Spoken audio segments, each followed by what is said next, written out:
وبه نستعين على أمور الدنيا والدين. أشهد أن لا إله إلا الله وحده لا شريك له وأشهد أن محمدا عبده ورسوله الكريم.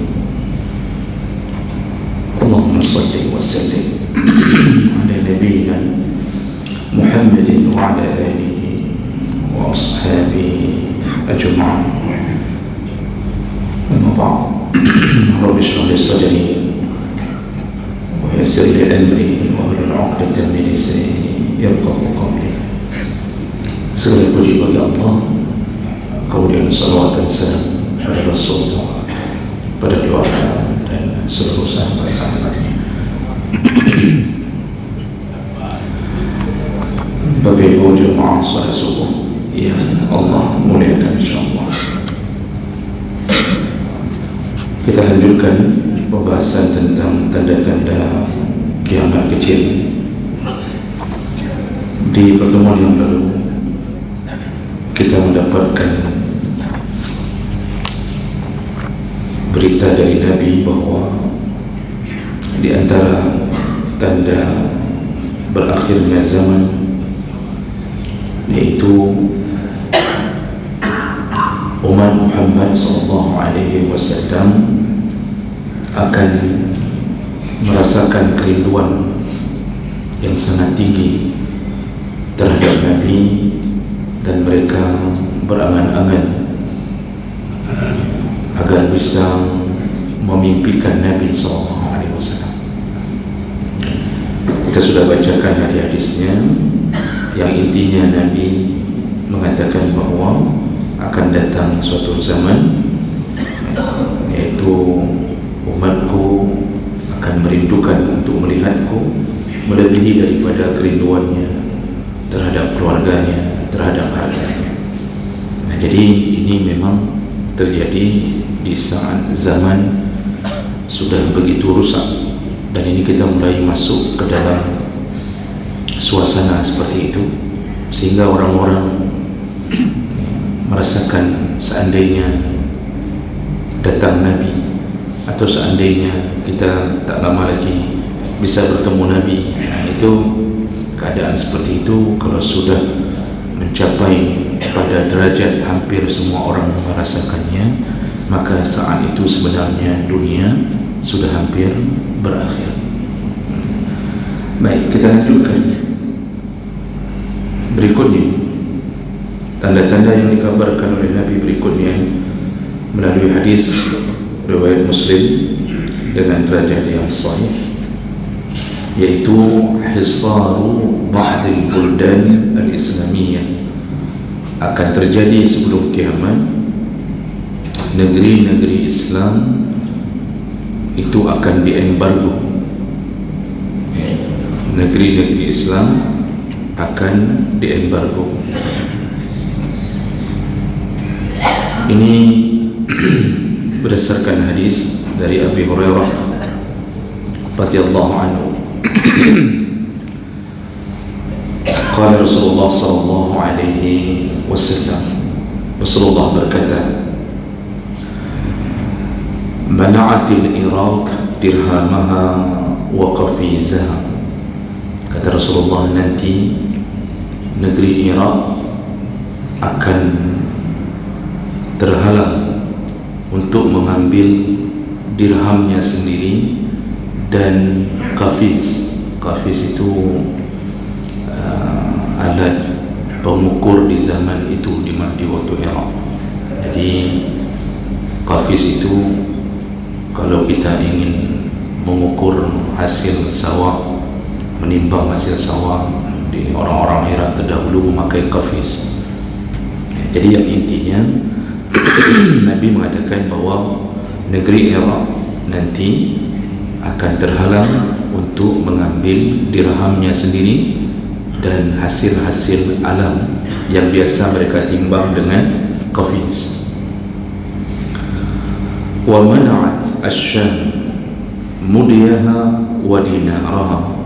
Dan Nabi sambung, begitu juga dengan negeri Syam nanti mereka terhalang untuk mengambil mud mereka. Mod ini kita lebih kenal dengan mod ya, karena banyak ulama-ulama yang berasal dari Syam yang memperkenalkan mod. Jadi mod ini juga timbangan yang intinya ingin mengatakan bahawa hasil alam yang biasa ditimbang dengan ukuran mod, bakar kurma, gandum, segala macam, penduduk Syam juga terhalang untuk mengambilnya sendiri. Wa dinarah, dan juga mereka tak bisa mengambil dinarnya sendiri. Wa mana'at Misra irdabaha wa dinarah. Lalu Nabi mengatakan lagi, begitu juga dengan negeri Mesir, mereka akan terhalang mengambil irdab, juga alat pengukur di saat itu, atau neraca timbangan di saat itu, wa dinarah, dan juga mereka tak bisa mengambil dinarnya sendiri. Wa uttum min haitsu bada'tum, dan kalian nanti, kata Nabi, kalian akan kembali seperti kalian memulainya. Nanti kalian akan berada di zaman yang kalian akan merasakan seperti awal-awal datangnya Islam di tengah-tengah kalian. Diulang lagi oleh Nabi, wa antum min haitsu bada'tum, kamu akan kembali seperti kalian memulainya. Lalu Rasulullah SAW setelah mengatakan itu, Abu Hurairah yang merawikan hadis ini, beliau mengatakan, syahida zalika lahmu Abi Hurairah wa dammu, sungguh aku bersaksi dengan daging dan darah Abi Hurairah bahawa Nabi telah mengatakan ya, dan itu akan terjadi. Jadi Abu Hurairah mengatakan, demi jiwaku, demi tubuhku, dagingku, darahku, sungguh yang dikatakan Nabi itu adalah benar. Artinya beliau menyaksikan dan mendengarkannya sendiri, dan itu akan terjadi. Nah, jadi ini bahasa Abi Hurairah ini menunjukkan keimanan para sahabat. Sahabat tu kalau mendengar sesuatu dari Rasulullah SAW, tidak ada keraguan sedikit pun, sedikit pun. Jadi Nabi kalau mengabarkan sesuatu yang belum terjadi, dan sahabat dengan begitu yakin mereka menunggu. Kalau itu terjadi di masa sahabat, mereka menunggu, dan mereka menunggu itu karena mereka yakin tidak mungkin tidak terjadi, pasti terjadi. Dan ini banyak hadis-hadis yang menyebutkan hal-hal yang seperti itu ya. Makanya kita tak pantas kita meragukan apa yang dikabarkan oleh Nabi SAW, apalagi selama para ulama ahlul hadis meyakini hadis itu tidak ada cacatnya. Artinya salah satu kategori hadis yang sahih ya, tidak ada yang diperkirakan ada pembohong di antara para rawinya. Maka di saat seperti itu, apa yang dikatakan Nabi, yakinlah bahwa kita akan mengalaminya. Dan Nabi kita itu sekaligus ingin menunjukkan bahawa kebenaran yang datang melalui beliau dengan izin Allah tetap akan benar sampai di penghujung kiamat. Beruntunglah kita orang-orang yang beriman kepada Rasulullah sallallahu alaihi wasallam selain daripada beriman kepada Allah. Nah, jemaah melakukan Allah, ini hadis ini itu menjadi hal yang patut kita pahami dengan benar, bahawa apa yang dikatakan Nabi ini sekarang terjadi. Jadi Rasulullah memulai kalimat dengan negeri-negeri Arab, karena Arab ini yang akan paling banyak ujiannya. Negeri Arab paling banyak ujiannya, karena di sanalah munculnya sumber Islam pertama, dan merekalah yang akan menahan segala macam ujian dan fitnah. Jadi tadi Nabi memberi permisalan 3 negeri, Iraq, Syam dan Mesir. Padahal waktu Nabi mengatakan itu Mesir belum ditaklukkan. Kemudian Iraq pun juga belum. Negeri-negeri Syam bahkan baru dimulai di masa Nabi merebut tanah-tanah Syam, merebut Yordania melalui perang Tabuk, kemudian sedikit-sedikit untuk merebut tanah Syam. Nanti baru banyak dikuasai di tanah Syam itu di masa Umar bin Khattab. Umar bin Khattab yang membebaskan Palestin pertama sekali, tapi sudah dimulai dari masa Rasulullah perjuangan untuk membebaskan tanah-tanah Syam. Nah, jemaah melakukan Allah Subhanahu wa ta'ala, Nabi berarti mengatakan sesuatu yang akan terjadi ke depan. Nah, kemudian Nabi mengatakan kalimahnya, nanti Iraq, Syam. Syam itu dulu penyebutan terhadap negeri-negeri yang sekarang itu adalah Palestin, Syria, Lebanon, dan ada 4 negeri yang bergabung hari ini yang kemudian dulu disebut dengan Syam. Nah, jadi Yordania, satu lagi Yordania. Nah, jemaah berkata Allah, apa kata Nabi? Semua negeri-negeri itu nantinya itu mereka punya dirham, punya dinar, punya dirham. Dinar terbuat dari emas, dirham terbuat dari perak. Mereka punya, artinya banyak uang yang beredar dan mereka punya penghasilan. Dan selain itu juga mereka punya hasil bumi. Tetapi nanti akan datang zaman mereka tak bisa mengambilnya sendiri. Mereka terhalang untuk mengambil hasil mereka sendiri. Mereka punya dinar, tak bisa mereka ambil. Mereka punya dirham, tak bisa mereka ambil. Mereka punya hasil bumi, tak bisa ditimbang. Semuanya dialirkan ke negeri yang lain. Nah, di sinilah kemudian disambung dalam hadis yang lain dari Jabir bin Abdullah. Ini saya nak bacakan lagi hadisnya sempurna. Jadi ketika ditanya, Nabi ditanya, ada hadis yang lain yang menguatkan masalah ini. Setelah Nabi mengatakan itu, Nabi ditanya, qulna min aina zak ya Rasulullah, kemana memangnya uang dan hasil bumi di saat itu bagi penduduk negeri-negeri yang telah disebutkan oleh Nabi? Apa kata Nabi? Min qibalir Rum, nanti mereka dikuasai oleh bangsa Roma yang punya emas, punya perak, punya hasil bumi, negeri Islam. Tapi yang kuasai adalah negeri-negeri Ajam atau negeri-negeri yang bukan Arab. Memang Nabi menyebutkan Ar-Rum, iaitu bangsa Rum, karena di saat itu Rum adalah Roma, itu adalah salah satu dari kerajaan yang menjadi bahagian peradaban terbesar. Tapi sekarang Roma itu telah berubah menjadi Italia, dan kemudian Roma menjadi pusat Kristen bagi seluruh penduduk Kristen di dunia.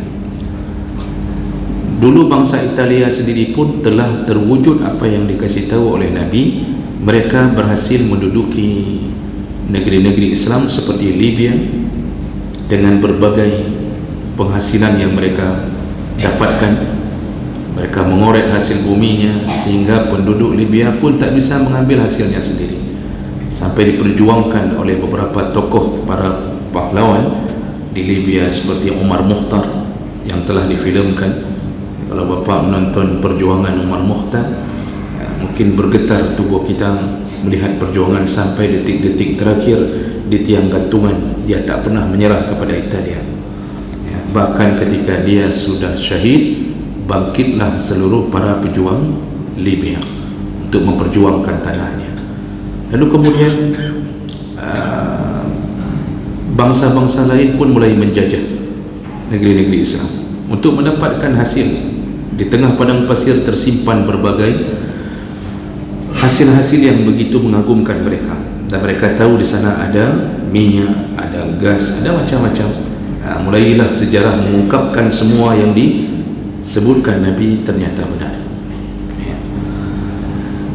Dan ini kata Imam Nawawi, kerana ini hadis riwayat Muslim dengan derajat yang sahih. Imam Nawawi menjelaskan yang dimaksud oleh Nabi di antara banyak pandangan yang paling kuat adalah negeri-negeri Islam akan diembargo oleh negeri-negeri kafir.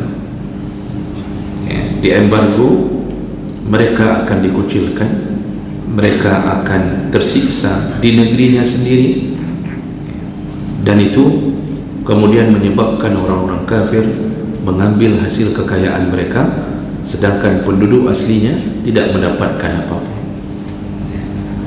Nah, jadi jemaah melakukan Allah, masalah mengembargo al-hisar itu memang salah satu daripada politiknya orang kafir yang telah dipraktekkan dari awal-awal kenabian. Ingat kembali bahawa Nabi di tahun ketiga setelah kenabiannya, dakwah masih dilakukan dalam keadaan sembunyi-sembunyi. Nah, tahun ketiga sudah mulai ketahuan, apalagi turun ayat Al-Hijr ayat 94 yang menyuruh untuk berdakwah terang-terangan. Di situlah orang-orang kafir Quraisy mengetahui bahawa Nabi telah mendakwahkan tauhid kepada Allah, jangan lagi menyembah berhala. Timbullah rasa khawatiran pada Abu Jahal, Abu Sufyan, Umayyah bin Khalaf. Mereka akhirnya berusaha mati-matian agar dakwah Nabi tidak lagi tersampaikan. Apa yang akan mereka lakukan? Salah satunya, mereka membuat siksaan dan derita kepada Nabi dan pengikut-pengikut Muslim. Karena Nabi berasal dari Bani Hashim dan Bani Abdul Muttalib, maka berkumpullah penduduk Makkah, kafir-kafir Makkah. Mereka membuat sebuah aturan. Mereka mengembargo Nabi dan seluruh kaum muslimin dari Bani Hashim dan Bani Abdul Muttalib. Bagaimana cara embargonya? Dibuatlah peraturan oleh Abu Jahal dan kawan-kawan, yang kemudian tertulis di dalam satu kertas, ditempel di Ka'bah, menjadi pengumuman resmi kerana dianggap telah disepakati dan ditandatangani oleh para petua-petua kafir Quraisy, yang isinya bahawa orang-orang Quraisy atau orang-orang Makkah itu tidak boleh menikahi gadis-gadis yang berasal dari Bani Hashim dan Bani Abdul Muttalib, dan juga tidak boleh orang-orang tua dari orang-orang kafir Makkah, artinya mereka mengatakan Quraisy Makkah itu tak boleh menikahkan anaknya atau menerima lamaran dari Bani Hashim dan Bani Abdul Muttalib. Lalu kemudian poin berikutnya, mereka mengatakan tak boleh membeli apapun yang ditawarkan oleh Bani Hashim dan Bani Abdul Muttalib yang Muslim, dan juga tak boleh menjual barang kepada Rasulullah dan semua pengikutnya dari Bani Hashim dan Bani Abdul Muttalib. Bayangkan bagaimana kehidupan Nabi 3 tahun. Mereka diembargo, tinggal di satu lembah, makanan diserobot, tak sampai kepada Nabi. Semua orang yang berdagang, karena Mekah dari dulu sudah menjadi tujuan perdagangan, itu semuanya ditahan di pintu perbatasan agar tidak masuk ke Bani Hashim dan Bani Abdul Muttalib. Menjual apapun dari Bani Abdul Muttalib dan Bani Hashim pun tak laku. Akhirnya 3 tahun hidup menderita.